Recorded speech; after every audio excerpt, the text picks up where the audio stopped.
Well, hi everyone. I'm really excited about this webinar. Thank you all for joining. I see a number of people coming in. Today's webinar, we're really focused on learning more about the new Fannie Mae Value Acceptance plus Property Data solution. And really, I've got two people here who are, I think, some of the best people to talk to in the industry about what this program is, what's sort of the intent behind it, and where do we go from here. So I want to introduce our speakers today. First off, we have Lyle Radke, who is the Senior Director of Collateral Policy for Fannie Mae. And in that role, Lyle's team establishes and maintains policy standards for appraisals and property eligibility. He's worked in the appraisal and risk management industry for more than 20 years. And, just as a personal note, I really appreciate Lyle because he's one of those people that when you listen to him talk about anything related to appraisal or collateral, you come away a smarter person. I like to call him Professor Lyle. So thanks for joining us today, Lyle. We also have Dan McAllister, who is Clear Capital's Vice President of Product Management. And Dan has an extensive background in valuation processes and complex operations, which really makes him an indispensable member of the Clear Capital team. He's been instrumental over the past 5 years at bringing modern appraisal solutions and products to market, including our property data collection products, our Clear Insight mobile app, and hybrid appraisal solutions. So Dan, thanks so much for being on here too. Glad to be here, Keenan. Thank you. So I just want to give you a flow of what we're going to do. Lyle's going to walk us through really an overview of the program. I'm sure a number of you have questions about what the program is, how does it benefit lenders. So Lyle's going to walk through that. And then Dan's going to talk a little bit about the how, like how would you adopt this program? What are some tools and products available to you as lenders to take advantage of it? And then we'll go into some Q&A, talk about some common questions we've been hearing, give some real world feedback, and then move from there into what's the future, and then open it up for all of you to ask questions. So get your questions ready to go as we go through this. So with that, Lyle, I will kick it over to you to get us started. Thank you, Keenan. And are you able to see my disclaimer screen? Got it. Yep. So this is where we always have to start. I guess to kind of summarize, no matter what I say here, this Fannie Mae Selling Guide is the official statement of Fannie Mae policy requirements. So I will try to be consistent with the Selling Guide, but if you notice any inconsistencies, then refer to the Selling Guide. And so what we wanted to do is just take a few minutes and describe what is this value acceptance plus property data that we announced in March as a lead into an opportunity to kind of talk through some of the questions you might have as we go along. So first of all, in our March 1st Selling Guide announcement, we made 4 changes related to collateral. The first was really a rebranding. We renamed our appraisal waiver as value acceptance. So value acceptance equals appraisal waiver. They are the same. No change in philosophy. It's a kind of function exactly the same as it always has. But we felt like the new name would better convey what's happening behind the scenes, which is, Fannie Mae is looking at our database of prior appraisals, and really you don't get a value acceptance unless we have some prior appraisal observation of the subject. Next, we announced a new thing, and this is what we want to focus on today, which is value acceptance plus property data. So that's going to work very similar structurally to how appraisal waiver works. You'll get a message through DU, and I'll get into all that. But the important thing is this is new. Property data collection is new for the Selling Guide. We've been doing this in pilot for a long time. And we wanted to just make sure that you understood how the new pieces work. Hybrid appraisals, this is not a grand announcement of hybrid appraisals. They may occur on a very limited basis, and I'll walk you through that real quick. and then some alternative methods to the 1004D, to the completion certificate, right? So the question is, in the case of a value acceptance plus property data, how do you validate that repairs are done when you don't really have an appraisal or an appraiser? This is all part of a bigger picture, our strategy, so to speak, which is in traditional terms, we've basically had a binary toolkit for collateral validation. You can either get a traditional appraisal, kind of the URAR approach, or you can get nothing at all, right? That wasn't always the case. If you go back 20 to 25 years, we had some other options with, let's say, the 2055 form, 2065 form, 2075 form, different scope of work for collateral validation. But of late, it's been very binary, right? Now, the thing is, risk management is not at all binary. If you think about how credit risk management works, there's a spectrum of options and there's trade-offs. So you may have a higher credit score, but also a higher DTI. Those things trade off. You may have lower DTI, but also lower reserves. Those things can trade off. So we use kind of a model approach in DU where there is a minimum expectation, minimum standards, but then in terms of risk analysis, you're identifying and analyzing a bunch of different factors, and you're kind of plugging in the pieces that are missing. So DU may ask the credit underwriter for, in some cases, it's like, go get 2 years of tax returns. In other cases, it's like, hey, a pay stub is good, right? Just depends on the scenario. We haven't had anything like that in collateral. And I think that really oversimplifies what's a complex risk situation.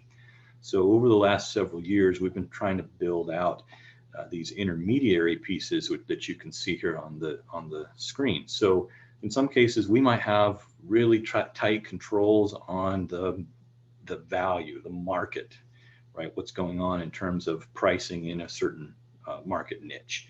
But we might not have seen that subject property ever, or maybe for a long time, and we may want to get a view of that property just to see whether or not it's eligible and kind of see how it fits into that marketplace.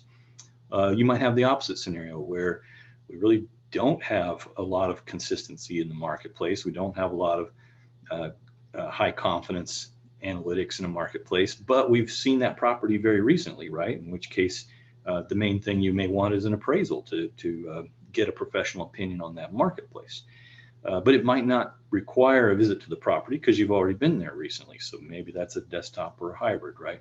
So you see how based on what information we already have, we can choose a narrowly defined solution to fill in the gaps, whatever's missing. And that's what we're trying to do here. This value acceptance plus property data fits into that spectrum, right? It's like, we think we know a lot about this market, but we aren't as confident about our observation of the property. So let's go get a new observation on the property.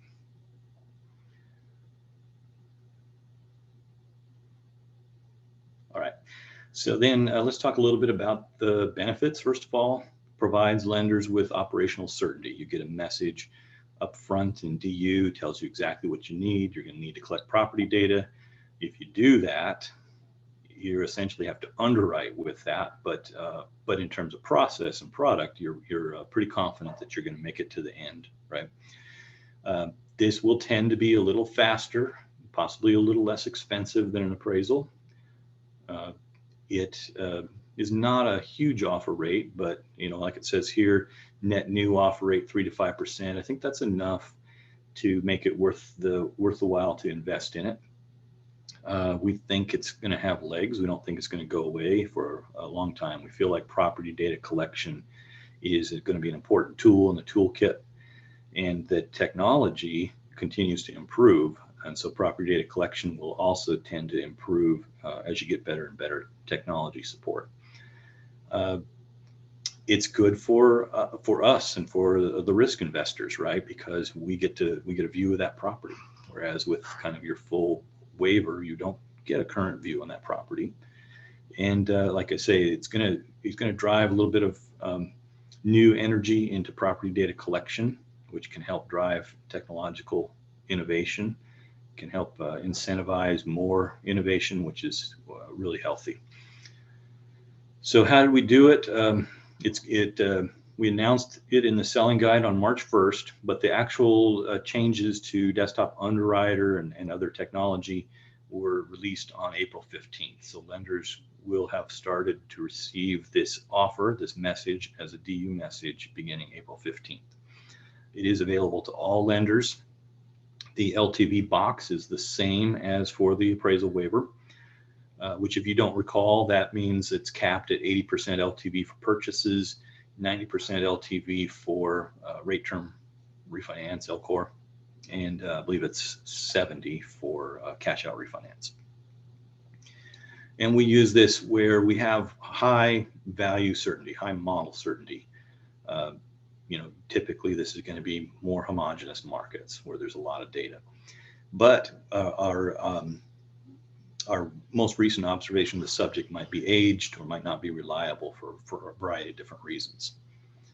And so then to plug that knowledge gap or that concern, we're going to require someone to go to the house and obtain property data, make an observation of the physical characteristics of the house. And of course, that's what we're going to focus on today. We'll talk a lot more about that. Some other benefits is that like the appraisal waiver, the lender doesn't have to rep and warrant the value, right? Fannie Mae is going to approve that value or accept the value risk contingent upon getting that property data. But the lender does remain responsible for property eligibility and the property description. So that's really important, I think, for the audience to understand that. You're going to have two major takeaways today, I think. And one is, how do I get property data? We'll talk a lot about that. But the second is, what do I do with that property data? And the answer is, you have to underwrite that, right? You're responsible for it. And the last point here is, this is only for single family residential today, but we are working on rolling out a condo solution possibly later this year, maybe early next year. All right, so what is this property data collection? Fannie Mae has established a standard, a data standard, that describes the data elements we want and the format that we want to see them in. And it consists mainly of roughly 100 to 120 data points, depends on the characteristics of the subject, along with photos of each and every room and certain angles prescribed from the outside, along with any defects. So we see that the typical file will have 40 to 60 pictures, but again, it depends on the situation. The standard describes when you need to take a picture, and that can vary depending upon the actual subject property characteristics. Then we also require an ANSI compliant floor plan. Here's a link or a web page where you can go for more information about the details, what's in the standard. And then last of all, process flow, right? You've got to find someone who's willing to go out in the field for you. And this is similar to the challenge of finding an appraiser, very analogous, right? And there's lots of fulfillment models for appraisal. Similarly, there can be lots of fulfillment models for property data collection. In fact, it is something appraisers could do, right? They have the skill set. But I think what's really important is that the data has to be delivered in our prescribed format to our data portal. That means there has to be some technological support. And really, the data standard is designed to be collected through a handheld app. Like it's an app-driven process. It's a question-driven process. So the technology to support it is really important. And I think for many lenders, probably for most lenders, you're not going to develop the technology yourself. You could, but it already exists. And so licensing it from someone who's already built it is probably the most efficient way to get up and running. And so this is kind of a high level workflow, right? You'll recognize this is just like any other loan application with the property data plugged in here. So you submit your loan application to DU. you get an eligibility message. It says you can get property data collection, you'll have a VA plus PD, or you can go get a traditional appraisal instead. So you always have that option. You're not forced to get the property data, but it'll be offered to you similar to an appraisal waiver as an option. So then if you choose to accept that option, you order your property data. You get that property data back, you submit it to our portal, our API.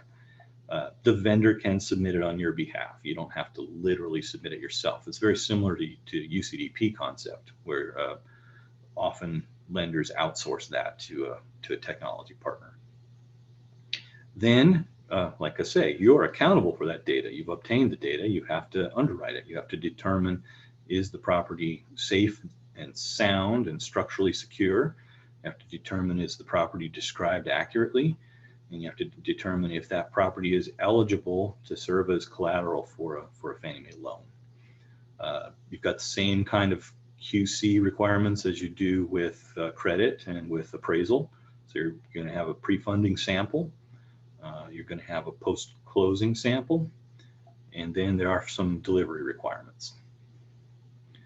So these are 5 pieces that you're going to want to think about how you put these in place, right? So first is the property data collection. How are you going to get it? Second of all, how are you going to see it? When you're underwriting, you need to be able to see the data. Some providers will you generate maybe a PDF or some sort of viewable document. We don't prescribe one. We just describe the data standard. And then in terms of viewing, we're kind of leaving that up to the industry to work it out. But if you're in a situation where you don't have any other way to view the data, or if you choose to use our tool, we have a tool that we use internally to view the data. It's just a web interface. We call it PDART, or Property Data Review Tool, and we've made that available to all lenders. You can use our PDART tool for free and look at your property data through that lens if you wish. When you deliver, you need to deliver with a special feature code, 774. The hybrid appraisal is really not an option in most cases, but there is one pathway where you could have a hybrid appraisal. And then you also need to consider, if underwriting reveals that repairs are needed, then did those repairs get performed, right? And how are you going to validate that? And then here's some resources for you. So let me stop there, turn it back over to Keenan and Dan. Thank you. Yeah, thanks, Lyle. Really appreciate the overview. And I was thinking about, well, so why is Clear Capital, obviously on this webinar with Fannie Mae? Just a little background on how much effort and testing went into this particular program before it went to policy. We've been on this journey with Fannie Mae for the past 5 years, really building out that technology, really thinking about a lot of the ways it can be done in a high quality way. And at Clear Capital, we've done over 250,000 of these data collections before this even went to policy. So this is a well vetted, well tested a program that has been built over the past 5 years, as opposed to something that just happened as a very rapid change. So Clear Capital I might add, we're on. Yeah. Think about property data standard and tech releases. We're on release 6th version of the property data standard. So we have been, as Keenan pointed out, we've taken in over 250,000 of these, really more because there are some other providers in the pilot. And we've looked at an enormous number of these. We have a QC team that looks at these, and we've provided feedback to Clear Capital and our other pilot partners on how maybe to improve. But we've also learned a lot of things about what's feasible and how to communicate and how could we optimize that data standard. So we're on version 6 now, having learned a lot of lessons in pilot about how to do this right. Wow. So, that's a perfect segue, I think, into what Dan's going to talk about, which is, again, none of this stuff happened overnight. So I think what Dan's going to share is, how we approach this as a partner of Fannie, and, how can lenders take advantage of that with some of the aspects that Lyle said. If someone's already built the technology, it's probably easier to take advantage of something that's been battle tested. So, Dan, tell us about Clear Capital's approach. Thanks, Keenan. My pleasure. So yeah, as Keenan described, we've been working on this. It's been one of my primary focuses since probably 2018.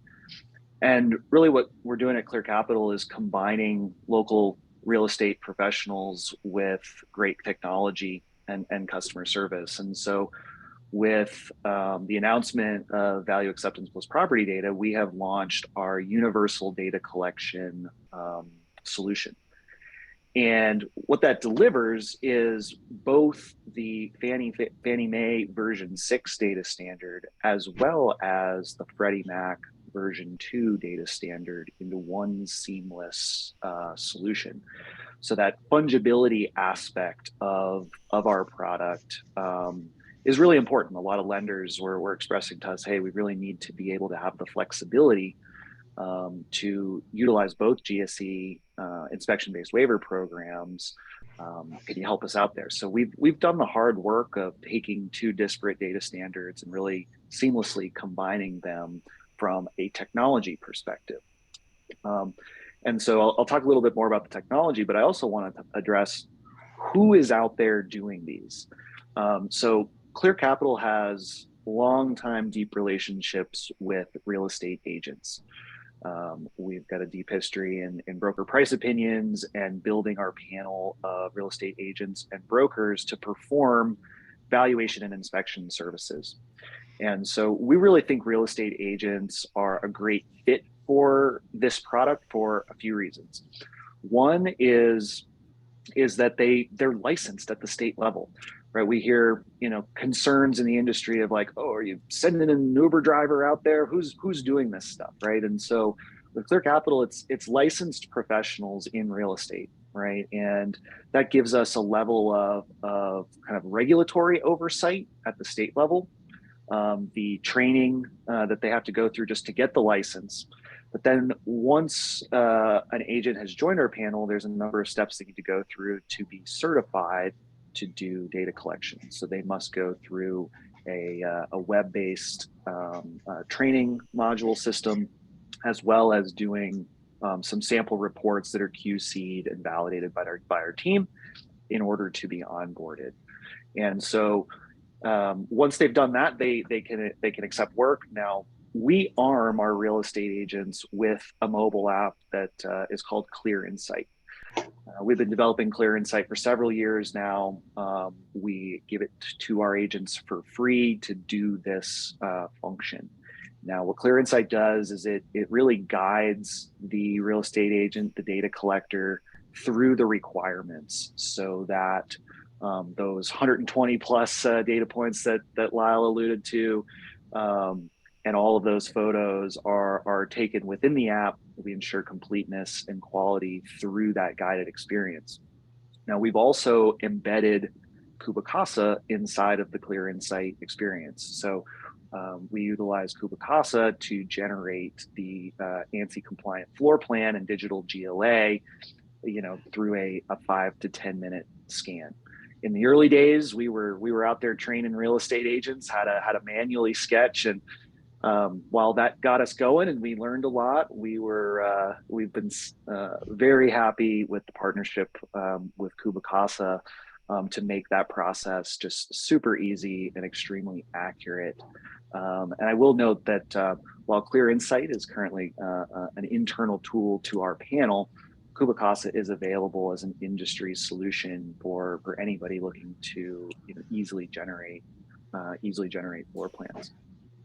So just a little bit more about like how it works. So the data collector, once they've gone out and done their collection using the technology, it all gets submitted back into Clear Capital, where we subject the data collection to both automated quality rules as well as human review.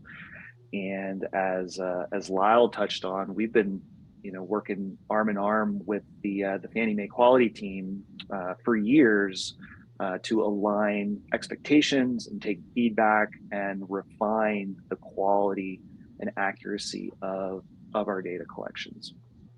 So that's kind of like how our process works. The other piece of it is like, how do you adopt it? So Lyle touched on some of the mechanics, right? So you first got to make sure that your LOS process can identify the new special feature code, and that loan officers or other individuals that are responsible for choosing that program have the necessary products set up in your system to create those orders. Now, as far as how you can place them with Clear Capital, there's a number of options. First is you can easily get set up with an account and come to clearcapital.com. We've seen a lot of lenders quickly adopt, and not wait for technology, automation, and system changes. Just come to the system, place an order, get it back very quickly. We have also recently launched a brand new integration with Encompass using the EPC 2.0 API tool sets. And we've built a very robust order management experience directly in the Encompass system. So if you are having your loan officers or loan processors manage orders out of Encompass, we can get you set up with a couple quick configurations and start placing orders directly out of Encompass. We also have integrations with pretty much every appraisal order management system that's out there, and we can quickly get you set up there. If you are more of a technology platform and you're looking for partners, then we have API solutions to integrate directly with Clear Capital, so that your platform can serve a myriad of lenders there. I think one quick thing that is important to know that people can get hung up sometimes is like, is there anything unique about the ordering process? And really, we've tried to make this process as similar to appraisal as possible, right? So going back to the universal aspect of the product, when you're ordering a 1004, you're not worried about like, do I order the Fannie product or do I order the Freddie product, right? And so with universal data collection, it's the same thing, right? You're ordering a single product. It's good for either GSE. Now, the one thing that we do need for the Fannie side is we need the DU case number. So the DU case number is a really important piece of information that ultimately ties together our submission of the data to Fannie to the loan. And so that's one thing to make sure that as you're working on implementing, there's a solution to get that from the LOS down into the order management system. Or for instance, like in our Encompass integration, we're pulling that directly from the loan file. So you really don't have anything to do there. But that's the mechanism that ties it all together. So when we submit it with your DU case number that attaches the data collection to your loan submission in DU. And when we kind of fully deliver the product, you can use PDART to view it. You can also come to clearcapital.com. In our portal, we have a similar web-based application for exploring the data collection. But as we know, a lot of this industry runs on documents and runs on PDFs. So we have a nice, easy to read PDF that we'll send back to you as well. Yeah, super helpful, Dan. And I think like while we're kind of in this space, we could probably knock out a couple of the questions that have even come in. But, Dan, you mentioned, specifically the people that go out and actually do the data collection, but maybe I'll go to Lyle first to say like, what's Fannie Mae's standards around who gets to be a data collector? And are there specific requirements from Fannie Mae, like minimum requirements that you have for who's allowed to even do this process? Yeah, so we do require that the person who collects the data be professionally trained. We haven't been prescriptive about licensing because that can vary, right? And I'll give you an example. We have another pilot partner who is using inspectors from the insurance industry. They're very skilled, very capable in terms of residential construction because they have to be, because they're assessing damage claims after disasters, right? But they're typically not a state licensed profession. So we're looking for that professionalism. The lender needs to be able to provide evidence of that professionalism. I think Clear Capital's solution of using real estate professionals, real estate agents who are obviously very familiar with housing and also licensed is a great way to approach that. It may not, it's certainly not the only solution. I mentioned, appraisers, that's another possibility. Um, but the onus is on the lenders to ensure that the property data collector is professionally trained. We also require a background check annually and the QC requirements. Yeah, it's interesting that the background check annually is, that's actually a requirement that's kind of over and above typically who's going into the house. Is that right? Yeah, well, I'll give you an example from my own life, right? I'm a certified residential appraiser. I've been certified residential appraiser for, well, I've been an appraiser for going on 30 years. I've never had a background check that I know of. My state doesn't require it, right? Uh, the requirements for vetting the person can vary from state to state, depending on and I'm sure for real estate agents as well. So we wanted to create some consistency and some uniformity here, and we felt like a background check is a great way to get started. Well, if you join our panel, we're going to have to background check you, just so you know, like that's going to happen. So, I'm going to take issue though with just only one thing Dan said. Maybe not take issue, but just I will say this: fungibility.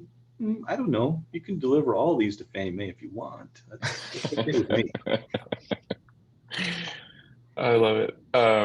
So, with that, I think lenders do have a number of different, questions, around the eligibility, right? And how do they manage this process when there isn't a value? So maybe, Lau, could you help us, what property value is actually being used here if you don't get an appraisal?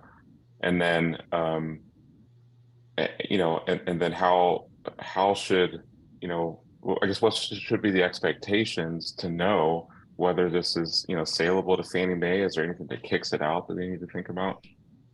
Yeah. Uh, the value that we're talking about, or the value benchmark, I might call it, because it's not necessarily an opinion of value like an appraisal. It is going to be the contract price for a purchase transaction. And if it's a refinance transaction, it's going to be the lender's estimate of value that you put into Desktop Underwriter. So we require the lender to put an estimate of value on all loan applications. And this is no different, right? What's going to happen though is similar to with the appraisal waiver or value acceptance, we're going to validate whether or not that purchase price or lender's estimate of value is acceptable from our perspective.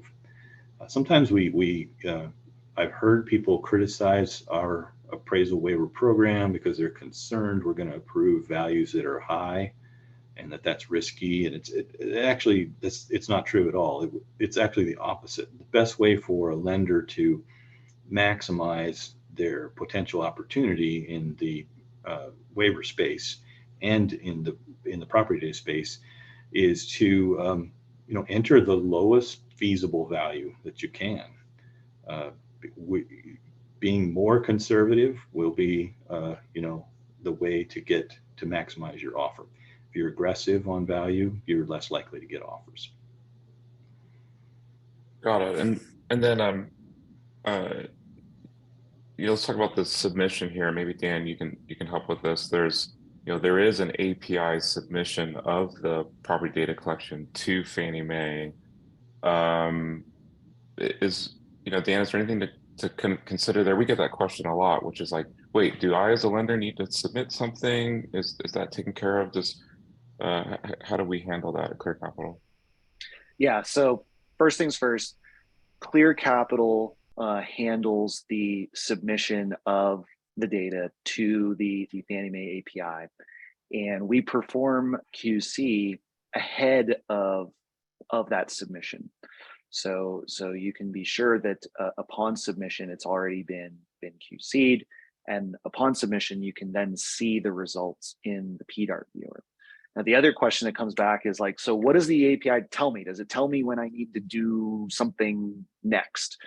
And for folks that were familiar with the mechanics of Value Verify Pilot, There was API messaging in that pilot to kind of say, do I need a hybrid or not? It was very clear. But with value acceptance, there is more of what I would call kind of risk warnings or property data warnings that come back. So for instance, if the property doesn't have heat, there's a message that will come back, hey, heads up, properties reported with no heat. And so there's a number of these different kind of warnings that are intended, I think, to, and while you could probably correct me if I'm off base here, but are intended to draw attention to potential risk factors, because it's a lengthy data standard, right? So I think one of the things that Fannie Mae is trying to do, and we're also working to do, is how do you kind of summarize these 120 plus data points and all these photos to hone in on where are the key things from an underwriting perspective that you really need to care about. And so, you can view those API results both in the PDART viewer, and we're also very close to displaying those messages from the V6 data standard in the PDF delivery itself. I make a little bit of analogy to like SSRs to an extent, where it's not exactly telling you need to do something or there is a problem, but it is drawing the underwriter attention or the QC team's attention to the fact that certain property factors may exist. Lyle, you mentioned that earlier, that lenders are responsible for reviewing this, right? But they don't have a value that they're reviewing. So what is it that you're hoping they will build into their processes? And then how does that potentially lead to a hybrid appraisal situation? Yeah, thank you, Keenan. So let me build a little bit on what Dan explained. When Clear Capital does QC, for example, that will not satisfy Fannie Mae's QC requirements. Now, we think it's excellent that Clear Capital is doing this. I would just give it a little different name. I would maybe call that quality assurance, right? QC per the selling guide is something that the lender is directly responsible for doing, and it occurs in two stages, right? Which is pre-funding. So the loan has been underwritten. Now you do a QC of how well did I underwrite, and then post-closing, where you may those aren't necessarily the same samples, right? It could be different loans, but you will look at it from the lens of everything's done now. How did it go? So that those QC requirements are essentially the same for property data collection as they are for any other loan. You're gonna validate, right? You're gonna re-verify the underwriting process. That said, what are you looking for, right? That's the key thing. And what you're looking for is, again, property eligibility. So let's say this turns out to have, let's say it's a manufactured home. Well, a manufactured home is not eligible for value acceptance plus property data. So it's not eligible. You cannot deliver that with property data. You have to go get a traditional appraisal. What if it's a commercial property, right? Well, you can never deliver a loan secured by a commercial property, so you have to pull that out. Some things are curable. You look at the pictures and you see, let's say, cracks in the wall, settlement cracks. Well, there's a potential structural issue, right? You're going to need to validate that the property is structurally sound. What are your tools for doing that? It's similar to what you might do on a loan with an appraisal. You're probably going to get a structural inspection, right? You may have to get a repair, and then you may have to get a reinspection after the repair. Similar, I mean, the big ticket items are going to be those things which really impact the structural integrity of the property. So it's the roof, it's the foundation, it's the wood treatment, waterproofing, right? It's heating and cooling and electrical and plumbing. It's the mechanical systems. Are they functional? Are they sound? Now the difference is you're not going to be able to lean on that appraiser. The appraiser, we're in the habit of saying, okay, the appraiser made a condition or a requirement that you repair such and such. There's no conditions or requirements in the property data collection. It's just descriptive. So the intent is, and the real estate agent is going to do their best to describe to you anything that might be problematic, but the underwriter is going to need to make the decision as to whether or not to repair. and then you're accountable to Fannie Mae for that decision. Sometimes that won't be evident in the data set itself. And that brings me kind of back to the question about the messages that are being issued through the API. The messages are triggered off of the data element, the descriptive data. So if the property data collector says, I observed settlement cracks, okay, that's in the data, right? And we can issue messages based on what's in the data. But what if something is not explicitly stated in the data, but is visible in the picture, right? You're still accountable for that. It's visible in the picture. If it exists in reality, you're accountable for it. And so you have to have someone who can look at pictures and interpret them and understand if what you see in the picture is an issue or a concern from a safety, soundness, and structural integrity, or from a property usage point of view. So Clear Capital is going to try and do that. I shouldn't put words in their mouth, but my understanding is you guys are going to help with that, right? You're going to deliver something to the lender that is going to give them a heads up. It's going to be up to the underwriter to close that out, to manage that information, to validate that information. Yeah, that's great. Dan, go ahead. Mhm. Yeah, I just wanted to address a couple of the points that Lyle mentioned. First, around property type. So with our process, we recognize that finding out at the end of a property data collection that a property is manufactured, or it's a condo, or it's a multifamily home is very painful, right? We've already burned time. You've already spent money on something. So when an order hits our system, we immediately bounce that address up against our internal property data, and we'll flag any property that for Fannie Mae purposes is not a single family. So we want to catch those right out the gate, and come back to you as the lender and notify you, so you can choose the right product for that scenario. On the other kind of risky property features front, so two things that we're very close to releasing into our product is both the Fannie Mae API messages, as well as a really neat organized summary of all property deficiency factors that are reported throughout the data standard. So for folks that are not really haven't really seen the data standard too much, it really follows this hierarchy of a site has structures have rooms have features have materials have conditions, and those are very detailed throughout every single room, every single level of the house, and can get a little onerous to try to seek those out and look at all those photos. So we're working on bringing all of that into one neat table where you can see all of the deficiencies that were noted within the report. What room was that in? What structure was it in? What was the deficiency? What's the description of it? And does it impact safety and soundness? So all those things, trying to make the underwriter's job a little bit easier, at least put the relevant information right in front of their face.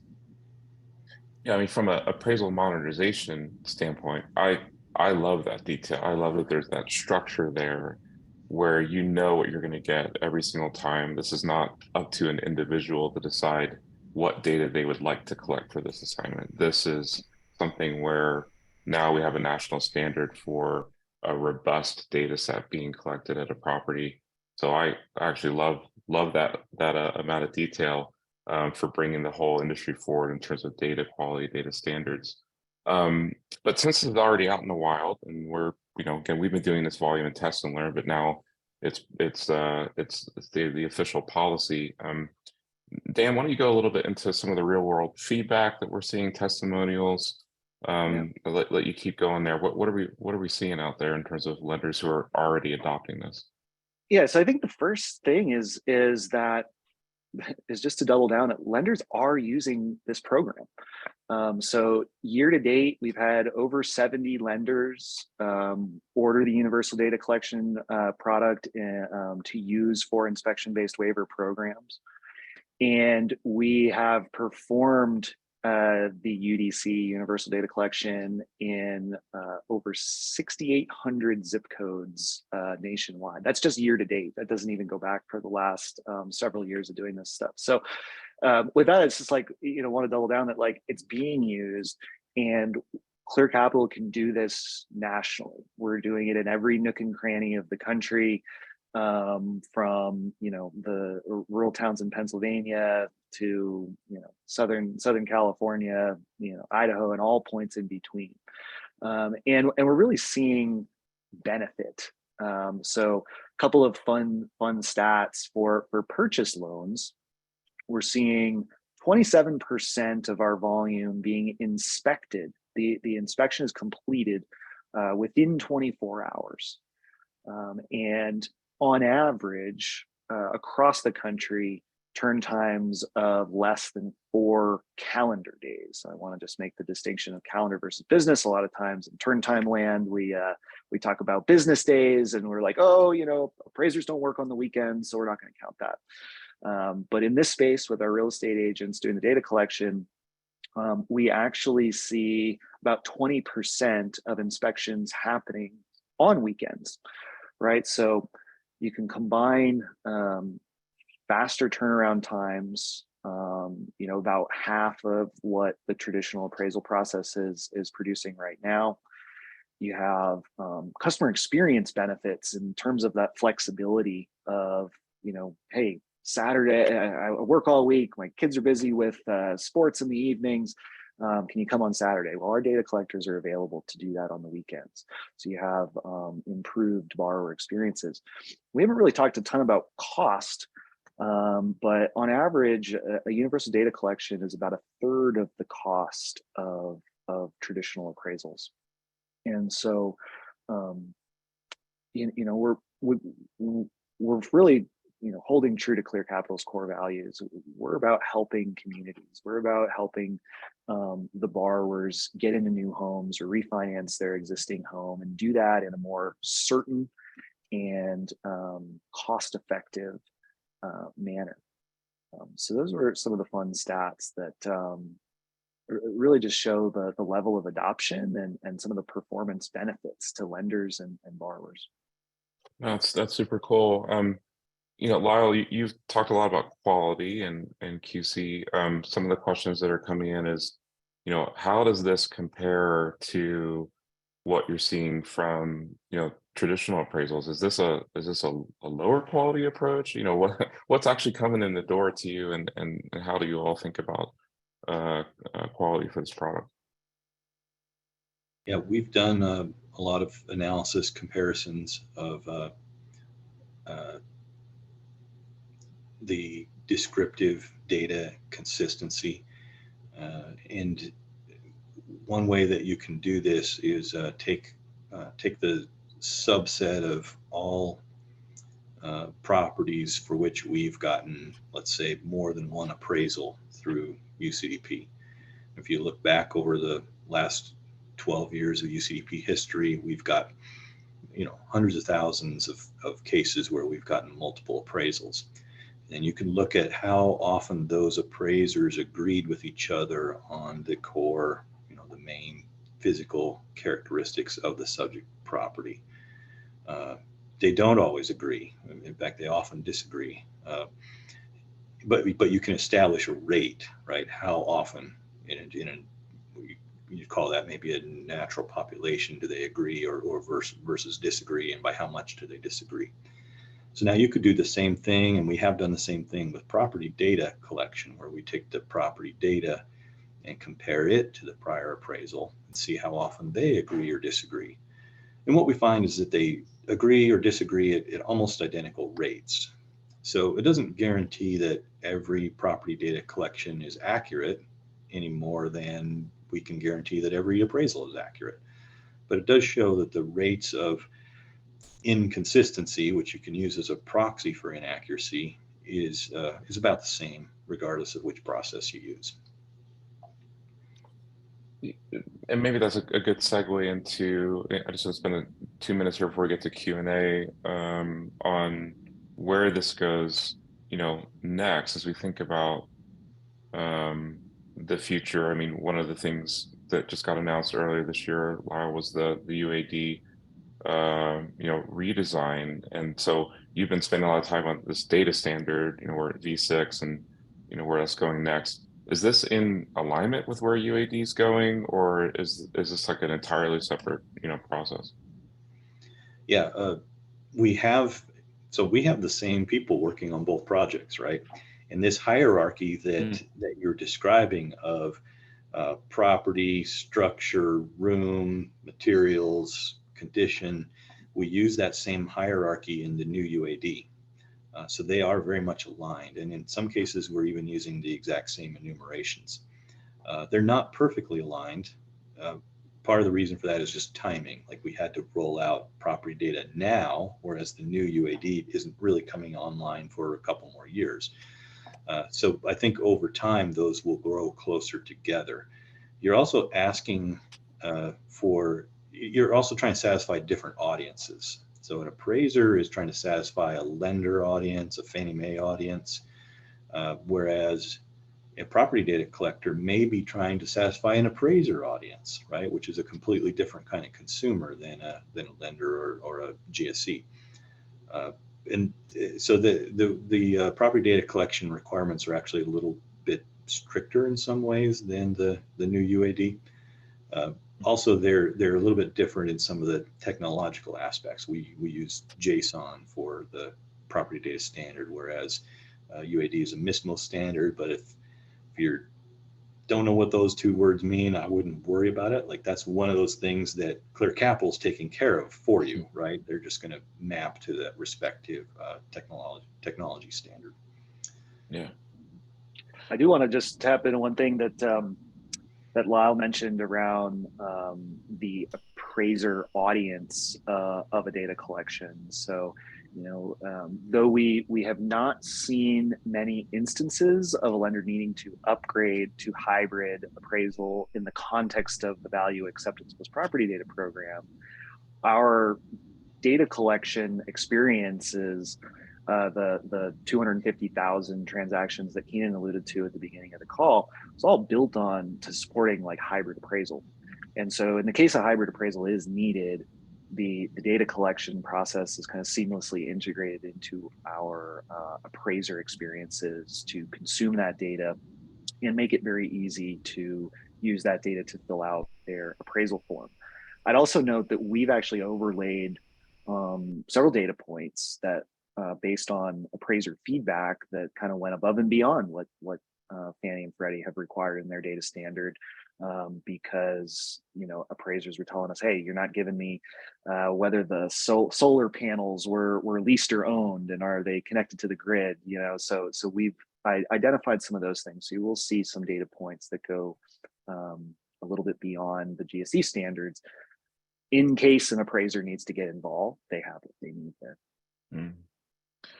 Yeah, it's definitely been interesting to see, a lot of, lenders, of course, it's difficult, right? When volume is really high, it's hard to adopt new things. And then when volume is really low, it's hard to find the right budget to adopt new things. But I think what we've seen this year, which is different than even last year with the rollout of desktop appraisals, is a lot of lenders are starting to get their programs going, get this adopted, in preparation for the next wave of potential loan volume increases. Should we see rates go down next year, and maybe we see a refi boom, we're seeing folks start to take advantage of that. But um, I want to nail here in the last 6 minutes here that there's some good questions to come in. I want to make sure that we answer these for folks. So I think we really nailed what qualifications are necessary for someone to be approved as a property data collector. Thanks, guys, for covering that. We talked about whether lenders need to review the PDC, and that's a yes from Lyle. We talked about typical cost is about a third of an appraisal, so that's been nailed here. Here's a good one. Do we need to sign up with Fannie Mae or Freddie to utilize the appraisal options? Anything special that we need to do to deliver to an aggregator other than make sure they align with the initiative? Lyle, that sounds like a good question for you. Yeah, so if you're a correspondent lender and you deliver to an aggregator rather than directly to a GSE, then I would say you should have a conversation with your aggregator about whether this product is is acceptable to them. I can't really speak for them in terms of who they might deliver it to in terms of the secondary market. But generally speaking, this program is published in the selling guide. All lenders, all direct sellers to Fannie Mae are eligible for it. If your aggregator is a seller, then they are eligible for it. Awesome. All right, we're gonna do this rapid fire. So, Dan, this one's for you. How is a realtor an unbiased third party when it comes to data collection? Are they also involved in the sale of these properties? Yeah, that's a great question. So we ensure that the real estate agent that is performing the data collection services is not a party to that transaction. That is a requirement in the letter of engagement, and we also perform due diligence on that listing to make sure that that person is not part of the office or involved in that listing. Yeah, so they're 100% independent, and our panel's used to that, right? Because that's a standard requirement in the broker price opinion space, and we've got a lot of experience in managing to that requirement. Cool. All right, going back to you, Lyle. Is there a list of approved vendors who've met the training requirements? Are there any published training requirements for approved vendors? We do have a list of approved vendors. It's updated regularly as new vendors come on board. You can find that on our website. Go to the appraisal modernization webpage, and you should see a link. There are no specific training requirements at this point. We're working on a couple little things to add to the mix, but basically we're going to judge you by the quality of the data. So we are going to continue to QC the data robustly, and if we see problems with the data quality that could affect the provider's eligibility to deliver to Fannie Mae, it could affect the seller's eligibility. Great. And Dan, you want to layer on anything? Do they have, for someone to actually become a property data collector on our panel, are there specific training requirements for them? Right. Yeah. So, I mean, it starts with having the real estate license in good standing with the state board, and then going through our certification process, which is a combination of web-based training modules, as well as a real life sample report that is QC'd. So they've got to get through these gates, and then on an ongoing basis, right? So we're monitoring performance through automated performance scoring models. Our engagement of providers is prioritized by their historical performance. So you see a lot of the same oversight practices as you see in the AMC appraisal space, right? We're leveraging all of those best practices and requirements that you would see in the traditional appraisal space for the data collection process. Cool. Lyle, I don't think I've seen this one. That's a good question. Are you seeing any new construction lenders adopting value acceptance as property data? I don't think I can answer that question. I'm not sure. That'll be a good one to we'll have to monitor that and see what we're seeing in terms of adopting. And last but not least, is there a list of ineligible vendors to use, Lyle? Is that like there is with appraisers? No, not there's not. If the lender or if the vendor is on the eligible list, then that's kind of the inverse. But in terms of specific individuals, we don't have that list at this point. Well, we are right at time. That was a super informative session. Thank you very much, Lyle, for sharing your knowledge of the program and your wisdom. Thank you so much, Dan. And we're super excited about where this is going. We think it's the right step forward for the industry in terms of data standards, modernization, and taking us forward to the next step so that we can be more efficient into the future. Appreciate everyone joining, and have a good day. Thank you all. Ian, thank you, Dan. Thanks a lot.